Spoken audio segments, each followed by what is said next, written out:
How's it going, everybody? I hope you're having an amazing day. My name is Wes Davies, and I'm super excited to show you this episode today. Because if you're a longtime viewer of my channel, you'll know that my Uncle Gordon actually used to live in Taichung, Taiwan, more than 44 years ago, coming up to 45 years ago. And last year, over Christmas holidays, I sat him down and I actually asked him to introduce himself in Chinese. This is what he said.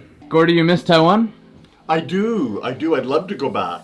也可以说我1976年在台湾住了1年，我在味道中学教了书，我也很想我的学生们。 So, as you might imagine, after people saw that clip, they were very interested in hearing more about my uncle's story, more about what his experience was like living in Taiwan during the 1970s. So I thought it was about time to give him another call and ask him a few follow-up questions to that interview and hear more about his experiences, about his day-to-day life while he was living in Taiwan. So, without further ado, I'm very happy to introduce my uncle, and let's sit down for another interview. Hey Gordon, how are you doing? I'm fine. How are you? I'm great. Long time no chat. It's been a little while. It has been. Yep. Good to see you. You too. Things are well there? Things are very well. Yeah, things are really well. As you know, Taiwan is an exemplary model to do with everything about COVID-19. They have a few new mask restrictions in place when we're indoors, but otherwise it's life as usual. Well, lucky you. We're in lockdown in Toronto, and that will be the case through Christmas too. So it's going to be a very different Christmas. Well, I was going to go home, as I think I mentioned, for Christmas, but that's not happening this year, unfortunately. Hopefully in the spring. Yeah. Well, it'd be great to see you, and I hope by the spring things will have improved significantly in Canada. We just started vaccinating yesterday. Well, let's hope that goes smoothly.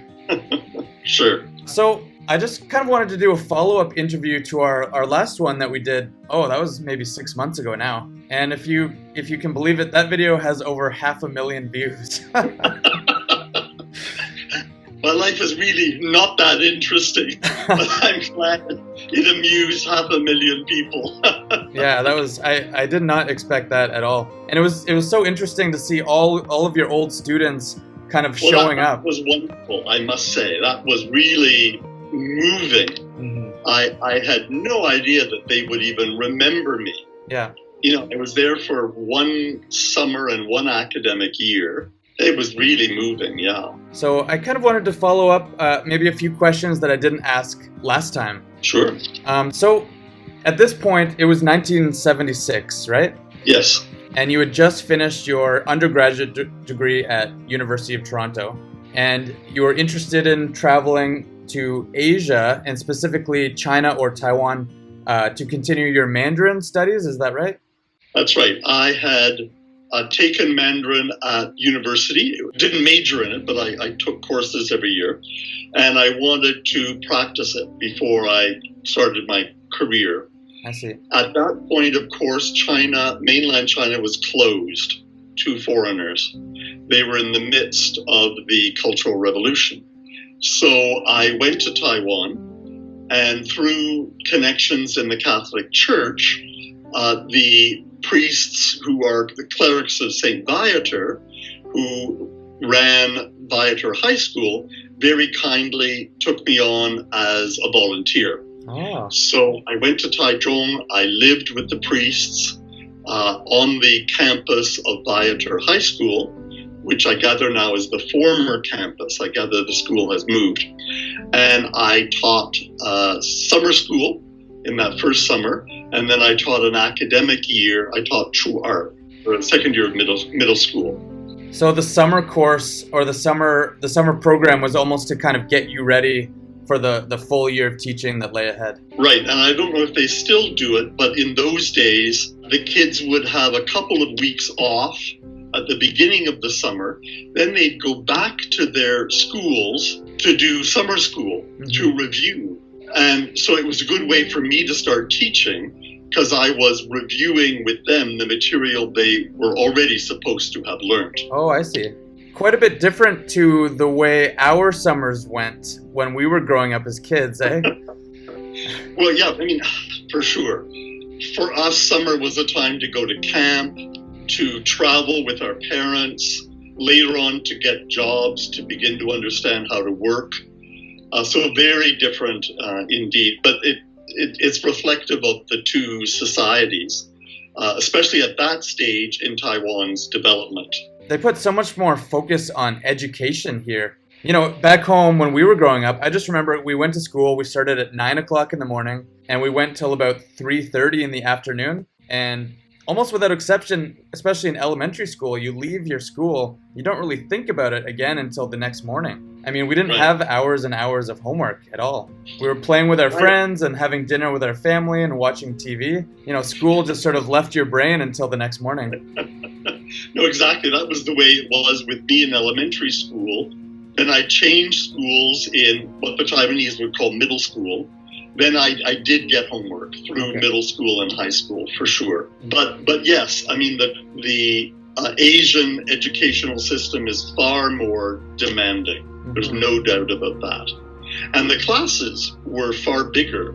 So I think I had over 50 people in my class. Wow. 50. It was a huge 50. It was a huge class. I might be remembering wrong. I don't think so.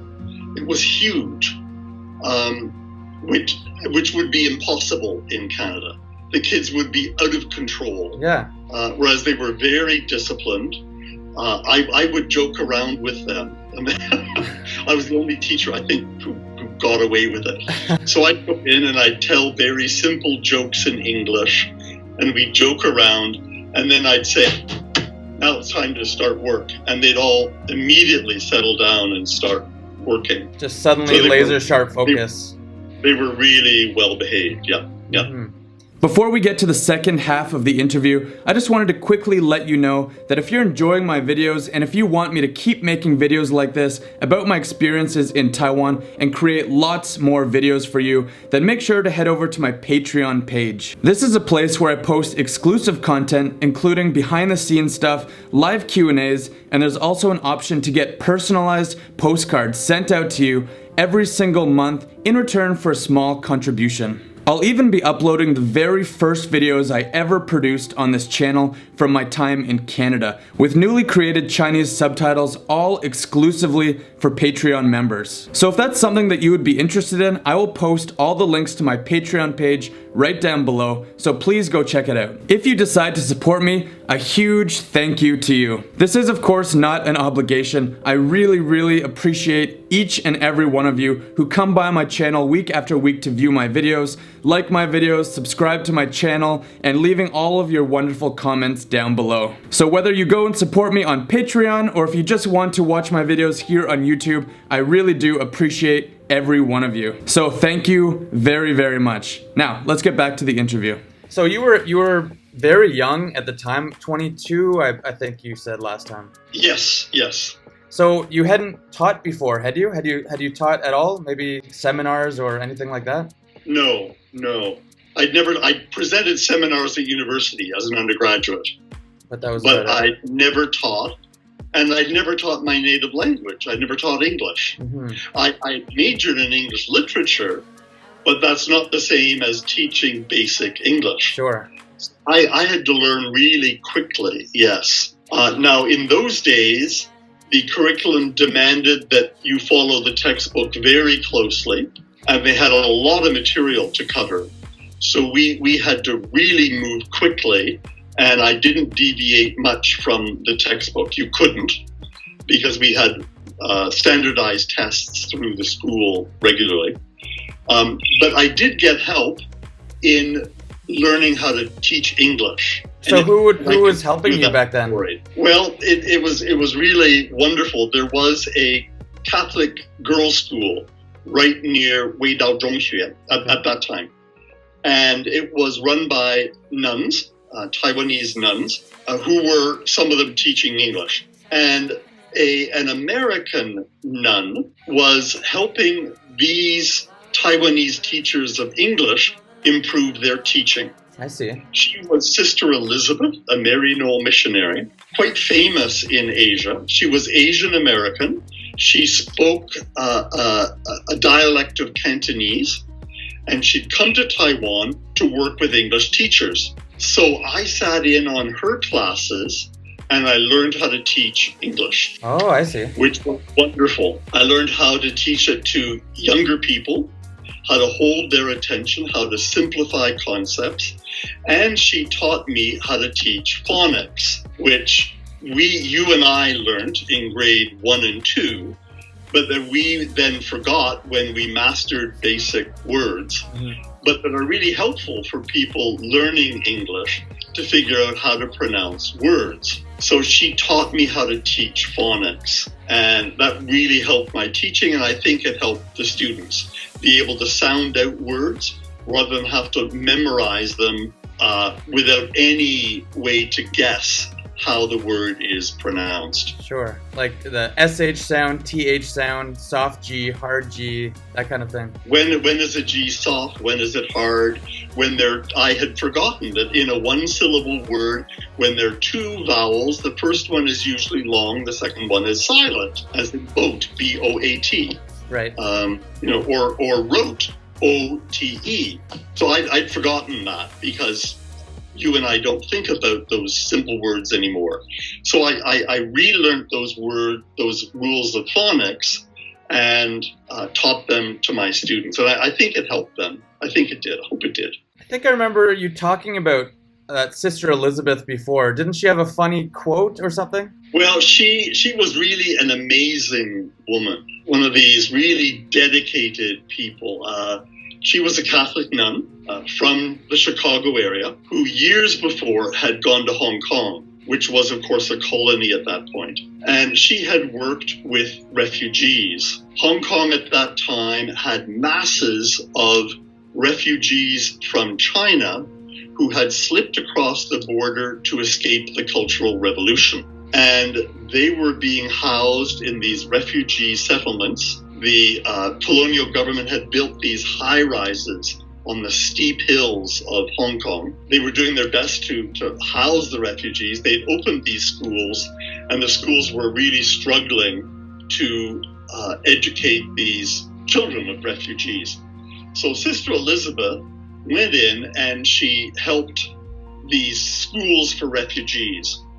And she had such a fantastic effect that some of the schools where she had taught or been principal actually scored better on the government exams than the private schools in the British colony. Oh, wow. So she beat the British government at their own game.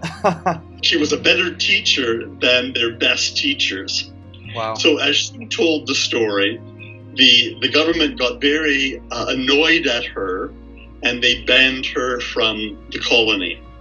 So she couldn't teach in Hong Kong anymore, but she wanted to continue doing what she was doing. So she came to Taiwan, even though she didn't speak Taiwanese or Mandarin, and she became a tutor to English teachers.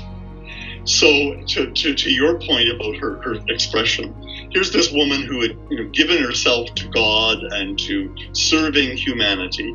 So I would go and I'd say how difficult it was, and I wasn't making progress, and I wasn't doing a good job. And she said, "Oh, Gordon, in the light of eternity, what does it matter?" Very wise. Very true as well, I think. So to change courses a little bit, I wanted to talk about Taiwan Now, which is, of course, completely different than the Taiwan that you saw, 44, 45 years ago. So, for example, now if you look on the street, I mean, there's cars everywhere. Everyone has a scooter, tons of traffic. I'm just wondering what it was like back then. There was a Taiwanese car company. I forget what it was called. Maybe Jilong. I can't remember. So most of the cars were made by this Taiwanese auto manufacturer. There were fewer of them than now, for sure. There were scooters and there were lots of bicycles. Okay. Yes, but far more scooters than cars. And so when you would get around the city, how would you usually travel? By bike? I went by bike. Mm-hmm. There were buses. There was certainly no subway, of course. That was unthinkable. So I would go on my bike. There were diesel fumey buses, but generally I went everywhere on my bike. And nowadays everyone says that Taiwan is perhaps one of the most convenient countries in the entire world. There's a 7-Eleven on almost every corner. I remember I was near the bus station today, and I could see a 7-Eleven, a Family Mart, and then another 7-Eleven about a block down. I mean, we just wouldn't see that kind of thing in Canada. And that's, you can pay bills there, you can send mail, you can pick up packages. But back then, I'm sure there was no 7-Eleven. So where would you go to kind of shop for your daily items or the common goods? You're right, there was absolutely no 7-Eleven, no convenience stores like that. You'd go to these little local shops. I remember you had to ask for things, and they'd go to the back and bring them out for you. So I remember having difficulty finding deodorant. I didn't know what shop to go to find deodorant. Mm-hmm. And I wasn't sure I was using the right word to ask for it as I looked it up in my dictionary and so on. So it was really frustrating. But the Taiwanese were working extremely hard. So you'd walk down the street, there'd be all these little shops. Often the kids would be there behind the counter doing their homework while helping the parents with the shop. And the mom or the dad would be sitting on a little stool working away at something as customers came up to them and asked for what they wanted. The people, I would say, were working very hard. They were optimistic that they would improve things. They were very determined. Not only determined as students at school, as you and I just talked about, but I got the sense that as shopkeepers, as teachers, they were really on a mission to improve their standard of living. Right, and obviously 40 years later, it has improved. I mean, this is an amazing country. It's an amazing place to live. It's safe, great education system, amazing healthcare. So it seems like they really succeeded. Absolutely, in ways that I'm not sure any of us, foreigners anyway, could have imagined when I lived there. And that there would be a subway in Taiwan was unthinkable, absolutely unthinkable. So when I was there last in 2015 for 1 month, as I may have mentioned earlier, I was taken out for lunch by the parents of a colleague of mine.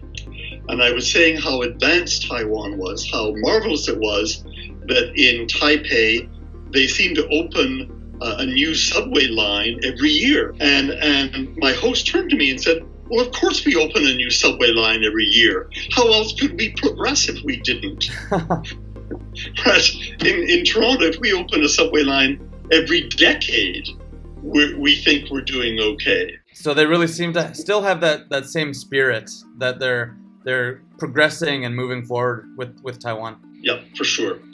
And now back then, the political situation was a little bit tricky, wasn't it? Wasn't it actually under a period of martial law? It was. So we had to be very careful what we said.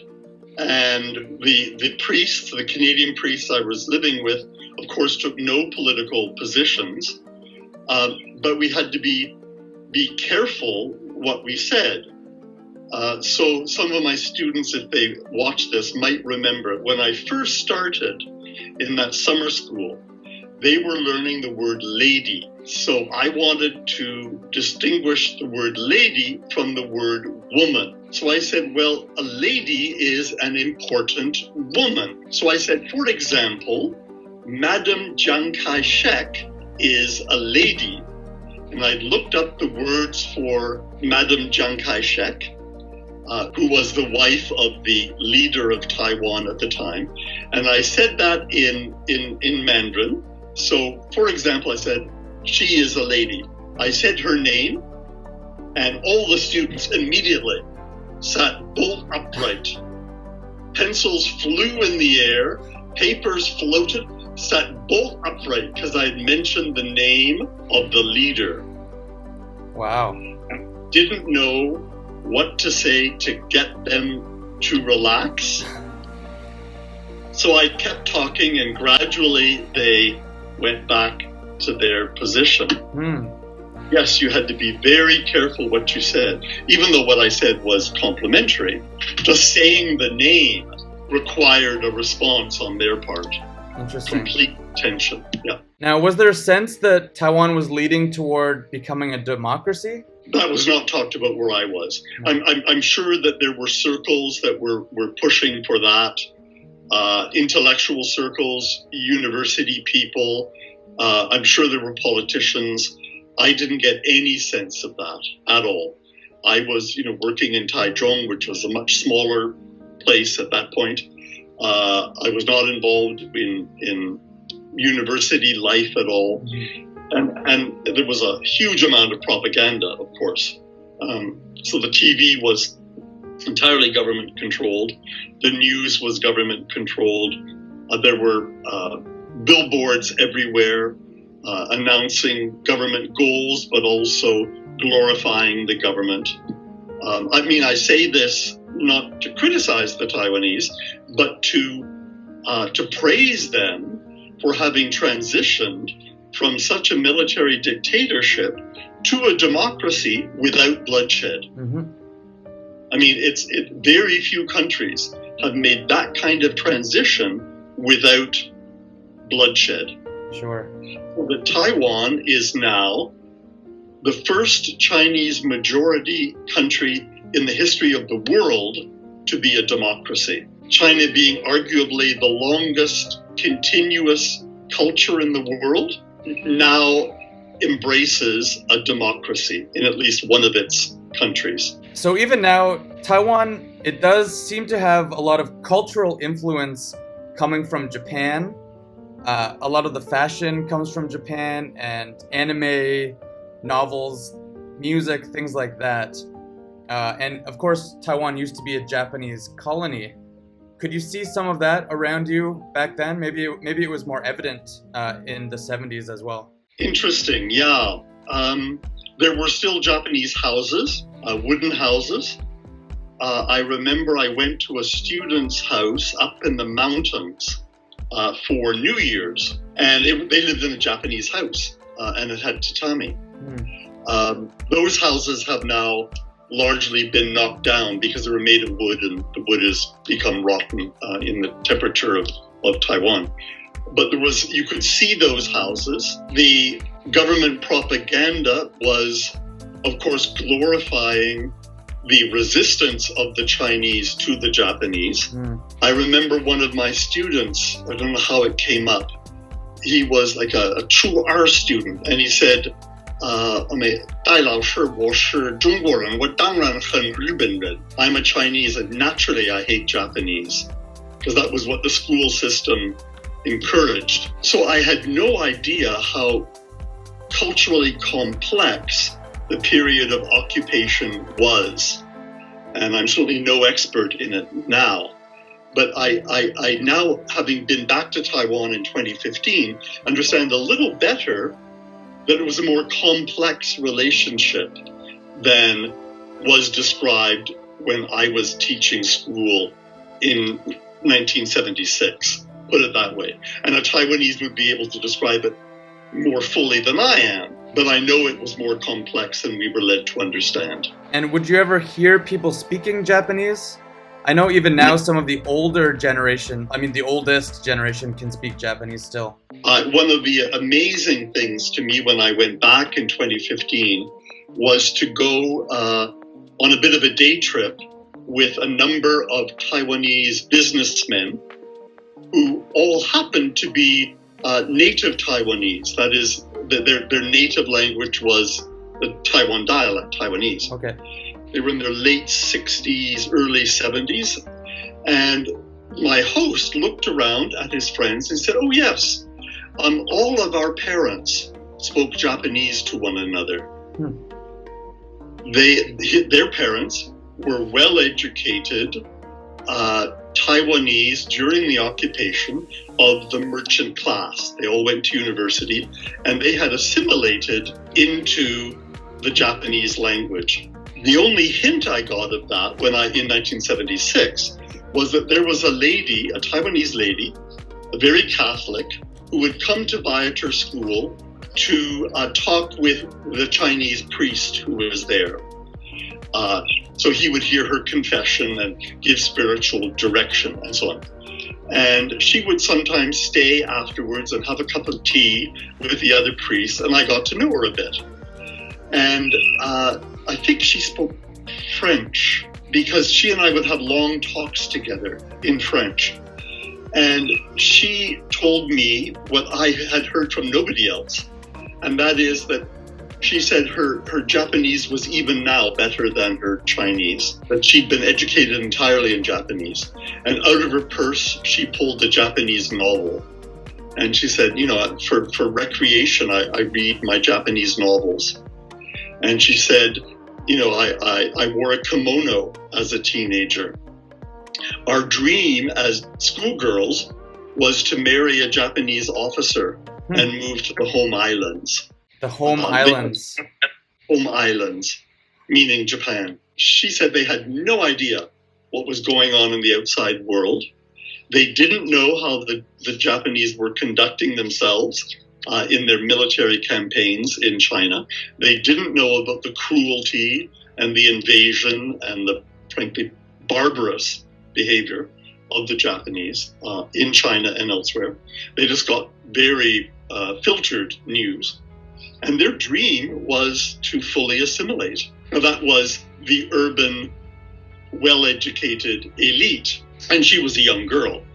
She would consider her best language, even then, to be Japanese, yes. And that was the only hint I got that the situation had been more complex under the occupation. Okay, I've just got one or two questions left. I'm becoming quite well known amongst my foreigner friends as the guy that's willing to try almost any kind of strange food that I can find in Taiwan. Oh, I've seen in your videos, yes. Congratulations on that. Well, thank you. But I was wondering, do you remember anything specific about maybe any unusual food that you may have eaten back then that you certainly weren't used to from what you would have eaten in Canada? Yes, and I can think of a story. The Taiwanese, as you know, are extremely polite and respectful to teachers. So one of the graduates of Viator High School, then in his 20s, got married. And he very kindly invited a number of the teachers whom he had to come to his wedding. I was invited as well, although I had not taught him because he graduated years before.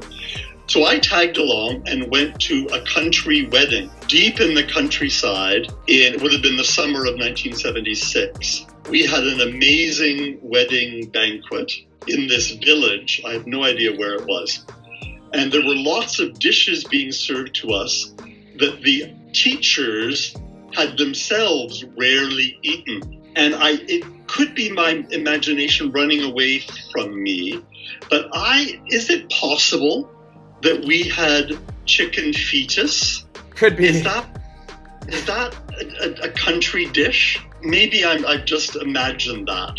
But it was very young fetus, and it was great delicacy. And I seem to remember the teachers talking about it. But that could be just my imagination. But that was certainly the most exotic banquet I ever went to. So you spent you said almost a year and a half teaching in Taichung. Why did you eventually decide to return home to Canada? Well, I needed to get on with my graduate studies. So that was the arrangement, is that I would spend a summer and then an academic year. So I came back. First of all, my mother, your grandmother, came out to visit. So she stayed in Taichung at the school, and then we went to Taipei, and we stayed in whatever that hotel is on the Mandarin Hotel, the one on the mountainside. Yeah, that's beautiful. Chinese-style hotel. And we were there during a typhoon, which was very interesting. And then we went to Hong Kong, and then we came back, and I went to graduate school. So that was the end of my stay in Taiwan, and the end of my study of Mandarin until about 5 years ago, when I picked it up again, more as a hobby than anything. Yeah, and we'll talk about that next week. I think that's going to be interesting. Look forward to that. Very good. I just can't imagine my grandmother was in Taiwan with you in the 70s. That's amazing. And she enjoyed it, had a wonderful time. Mm-hmm. She was treated wonderfully. by the Taiwanese, of course. And we had a really, really good visit. I remember the stay in the hotel in Taipei because the typhoon was unexpected. And, your grandmother was in many ways fearless. So rather than being frightened by the typhoon, she stood at the window and said, "Oh, Gordon, this is very interesting. Look at that bus. It's being blown sideways.